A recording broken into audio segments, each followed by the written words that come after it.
jobs? Jobs like No, I'm asking you, what is the question? oh yeah, like jobs. For example, there's a lot of people who are in our communities that Mm-hmm. think they're too good.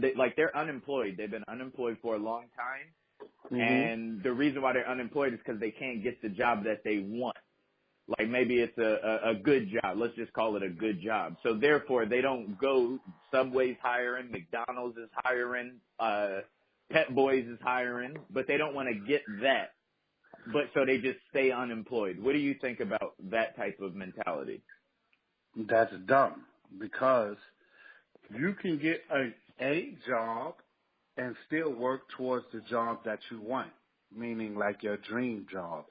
Rome wasn't built in a day. You don't never get the job you want without working hard for it. It's very rare that you just land in your dream job. It happens in some cases, but most cases, no. So, working in Subway, just say for instance, if you wanted to be like in a Fortune 500 company, working in Subway is a part of working hard to get to that. Because now you're building your resume, you learning how corporate America works. That little bit of experience could take you towards, okay, now I know how to interview.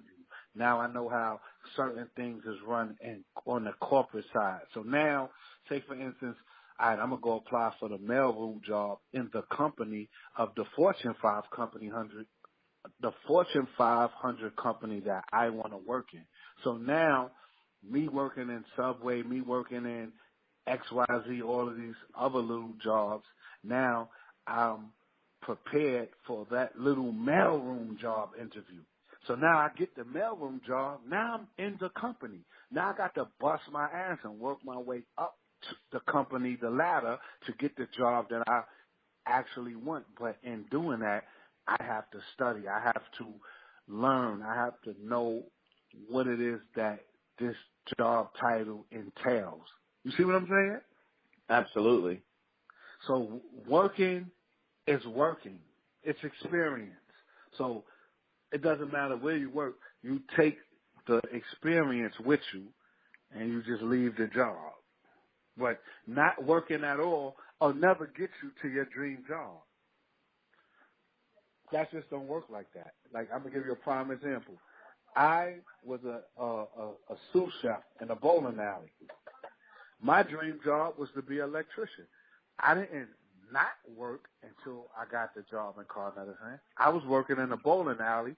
I put my resume in. It took them a year for them to call me back. So I was working while I'm waiting for this answer. Then I get the answer. I had to go take a test first. I passed the 5 tests. Then I had to go back and do a field interview. Did that. Then I had to go to school for 2-3 weeks. So within all of that, I still had to maintain my responsibilities as a husband, as a father, as a wife. As a husband and a father and a man of the house. So me not working, how would that have worked? It wouldn't have. You see what I'm saying? Absolutely. So working, I had to work towards my dream. And I did that by learning, because in all reality, when I was working in the bowling alley, I didn't have the confidence to do an interview. I didn't have the confidence it would have took for me to get in Car Medicine. But me working in the bowling alley, actually working around for a variety of different people and just talking with my executive chef, he was just telling me how this works. When I used to work, he worked in corporate America as a chef, so he would give me tools. So when I went for the interview, I was more prepared. But if I had never worked in the bowling alley and just went straight to that, I probably wouldn't have made it just off the interview process. Now, could you expound on that just a little bit? Because there may be something there that somebody could get. You said you probably didn't have the confidence to do the interview at that time. What do you mean? Right. All right. Before I started working, I was a street guy. So I've never had to answer no questions. I never had to be questioned and probed to to get anything. And when you hustle in the street, you're your own boss. You get your own money. You run your own company. So you're not looking for a job. You either giving jobs, which is they don't do interviews for. So my whole life, I was working in the street. So I've never had an interview before. So now when I decided to leave the street alone and say I want to become somebody on a working side, I didn't have the confidence because I always said, like, I went on one interview and I failed horribly and it gave me like anxiety. So what did you do that made it fail? I couldn't take the questions. Like in my mind, in my subconscious, I still had a street mentality, and I was like, fuck out of here with this shit. Like, just give me the job. But it don't work like that. That's good. You said just give me the job. Yeah, just give me the job. I work. That's it. But that's not how it works. So, like my wife used to have mock interviews with me, and she used to just tell me, like, this is what's going to happen, this is what's going to happen, boom, boom, boom. But I still had the anxiety. So when I was working in the bowling alley, my uncle got me the job, so I didn't really have to interview for it. Can you cook? Yeah, you can cook. Okay, boom. And that's how I assumed it should be, but it was just my path and a space being cleared up for me to get that experience and get that confidence and that knowledge and that information. You see what I'm saying? Absolutely. Hold up. We got to stay right there just for a couple more minutes. You said just give me the job. Like during this interview, you're like, yo, just give me the job. I know what to do. I know how to work. Yeah, right. Yeah. So this was for Victoria's Secret. Like this is where I was starting at. This is where I was starting at. I tried to get it. Now, you didn't tell them that, right? You didn't tell them just give me the job, but your body language and your whole attitude was like that, right? No. I knew to keep a level head. In my mind, like I said in my subconscious and in my mind, that's what I was saying. That's what I was saying. But in reality, I just couldn't answer the questions. I wasn't enthused. I didn't look like I was ready to take on the job, and it showed. Because that happens a lot in our community, like that type of attitude. Like, yo, just give me the job. I don't need. I'm good. Like, but you gotta. I'm glad you said that. Actually, you have to go through the protocol. But again, it all comes full circle with the question when you ask. When people feel like they don't have the job they want and they just don't work, I don't agree with that. I think you should work your way up and use other jobs for experience until you end up getting the job you want. So that's to answer that question. All right, that's real good. Is there anything else on the crab, another way that you see people getting stuck, or maybe we could save somebody out of it? Like, what's a common thing that maybe we can break somebody loose from?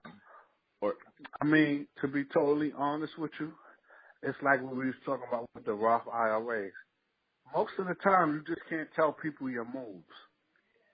You can't let people know what you're doing. You have to just execute it. The biggest mistake is telling people your plans, telling people your the things you got going on. Because some people are sending that energy out into the universe for you to fail. Because they don't want to see you doing better than them. So, and that's a crab in the bucket mentality too, because some people might just not be happy for you. So it's technically none of their business. So when you're doing things that's going to be groundbreaking and life-changing, you keep it to yourself.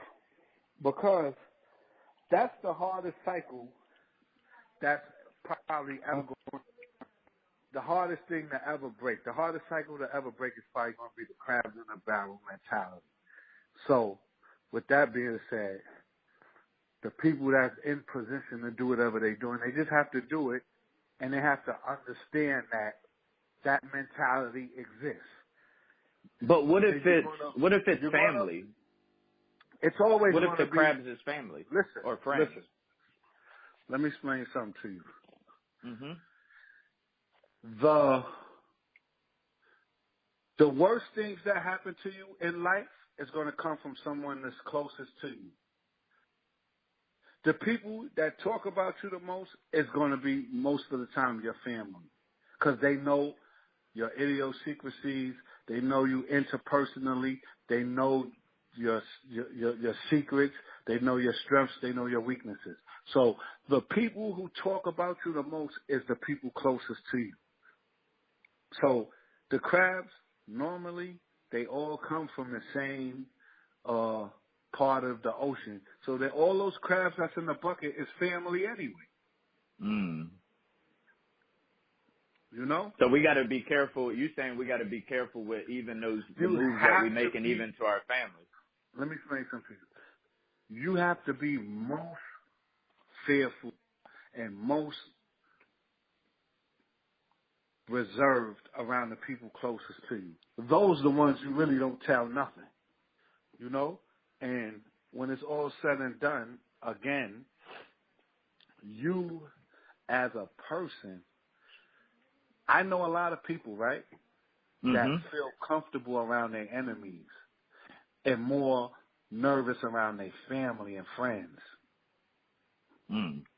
You see what I'm saying? Because when it's all said and done, right, when a person, now I'm gonna go into some hood shit. When a person gets murdered in the hood, right? 9 times out of 10, and nobody know who did it. Like this ain't a situation where you just get shot on a drive-by and bullets rang out and you just get hit. I'm talking about when some shit happened and nobody know what the fuck happened to you. 9 times out of 10, it was somebody super close to you. Mm.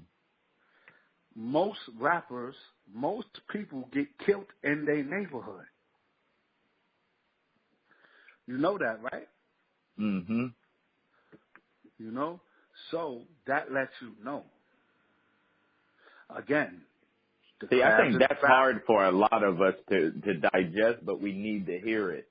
Yeah. When But we're talking see, about again, these crabs. the crabs is the family.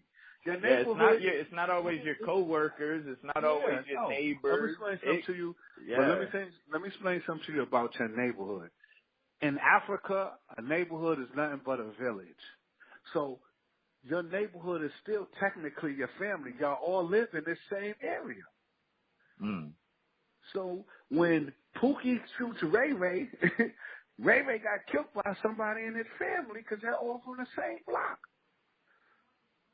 Damn.